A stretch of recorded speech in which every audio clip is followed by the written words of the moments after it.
Hello, algebra students. So, you see the sheet. It is solving a variety of equations, and we're going to use a separate sheet of paper, and I really want you to check your answers. We're going to be solving for these variables, and you'll know if you've done it correctly if you substitute the value back in. So just looking at number 1, it says negative 14r equals negative 28. So this means negative 14 times what would equal negative 28?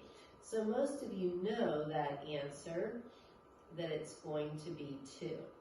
And when you substitute it back in to the original equation, you do get negative 14 times 2 is negative 28. So then jumping down, I'm just going to do a few examples through the page of some of the different types. If I look at number 9, I've got negative 4 times 7 minus 8x equals 228. So I'm going to distribute the negative 4. So I end up with negative 28 plus 32 times x equals 228.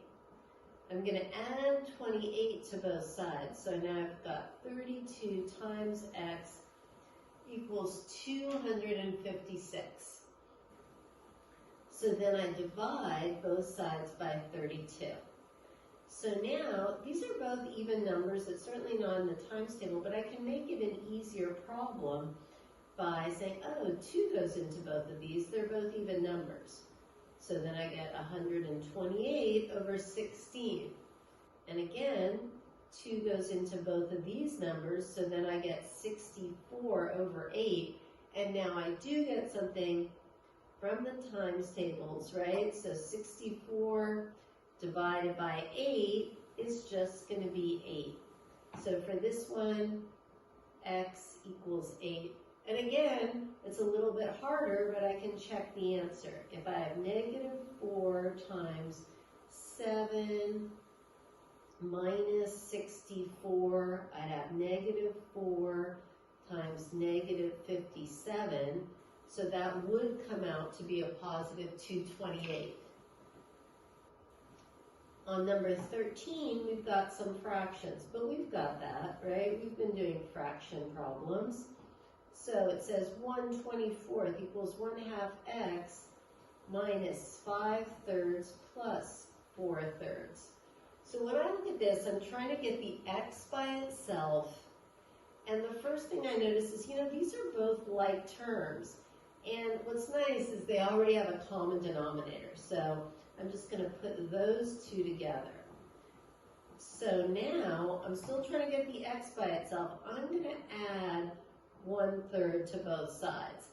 But now 1/24 plus 1/3 does not have a common denominator. So I'm going to have to take care of that and multiply both the numerator and denominator by 8.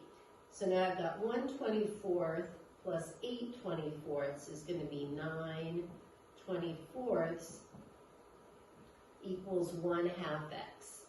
Anytime you've got a fraction times a variable, the best way to get this variable by itself is to multiply by the reciprocal. And the reason is that now I'm going to have the equivalent of 2 over 2, which is a 1x, just to get the x by itself. And this would give me 18 over 24. I can simplify it before I multiply it or now, and I can see a 6 goes into my numerator and denominator. And again, you can substitute it back into the original equation to verify that you've done it correctly, because you would end up with 1/2 of 3/4 is 3/8 minus 1/3, and then you would put those would be 9 24ths minus 8/24 is how you get the 1/24. So you can sometimes do it mentally, but it's a really good habit to check your answers when you're solving equations. If we take a look at number 17, you might have forgotten about absolute value. If I say the absolute value of 3 plus k equals 6, that means that this 3 plus k is going to equal 6 or negative 6, right? Because the absolute value of negative 6 would be 6. The absolute value of 6 is 6. So then I'm going to solve two separate equations, right? One does 3 plus k equals 6, and one does 3 plus k equal negative 6. So I get two answers. K equals 3, okay, and k equals negative 9. So, and if we substitute those in, we can check that indeed both of those work. The next one, if I look at number 23, 19 to 24 are all quadratic. So the first thing, you would want to make sure it's in the right form, right? That equals 0. So in this case, it is already, we didn't need to rearrange it.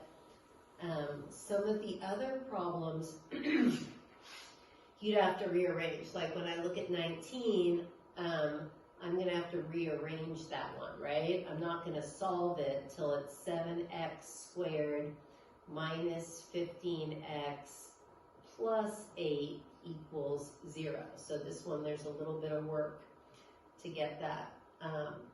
But this one's written, so now I go ahead and I see, can I factor it? So negative 45a squared 6a. So I've got a few choices. The things that would give me a 45 could be 1 times 45, or 3 times 15, or 5 times 9.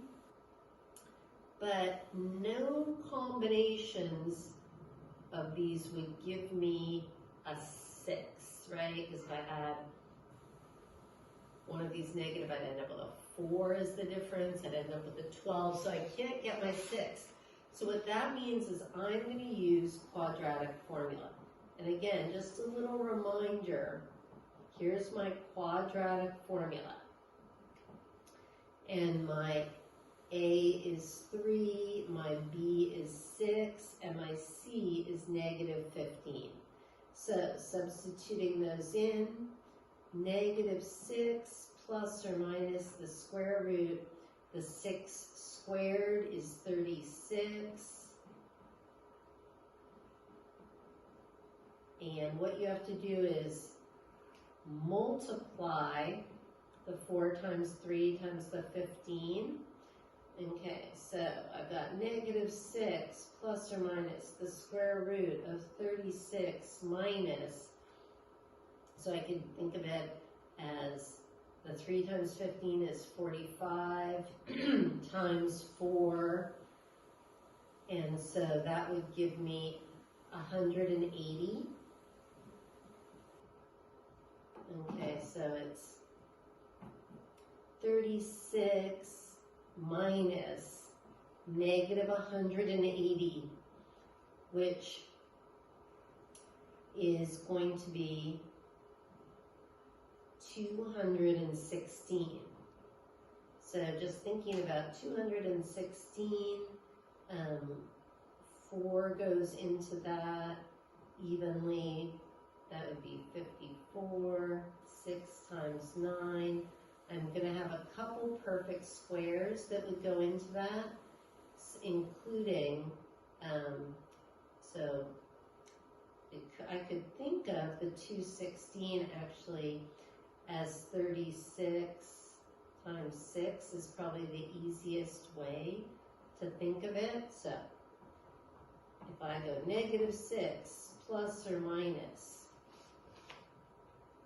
sorry about that, the 216 over 6, so So then I'm thinking of 216 as 36 times 6. That comes out, so I've got x equals negative 6 plus or minus 6 root 6 over 6. And I can factor out a 6 out of my numerator. And so my final answer for this one is going to be negative 1 plus or minus root 6. And you could write it over 1, which is the same thing as negative 1 plus or minus root 6. Okay. So we're just going to do one more example, and that's one of the radical equations. So if I look at that one, I'd say 7 equals the square root of 4r plus 13. I'm going to square both sides. So then I've got 49 equals 4r plus 13. I subtract the 13 from both sides, and then I'm going to have 36 equals 4r, divide both sides by 4, and I get r equals 9. And this is, again, it's really friendly to substitute it back in. Because if I said, what's the square root of 4 times the r, which is 9, this would be what's the square root of 36 plus 13, which is the square root of 49, which is 7. So don't hesitate to give me a call if you've got any questions on these. Text me or send me an email.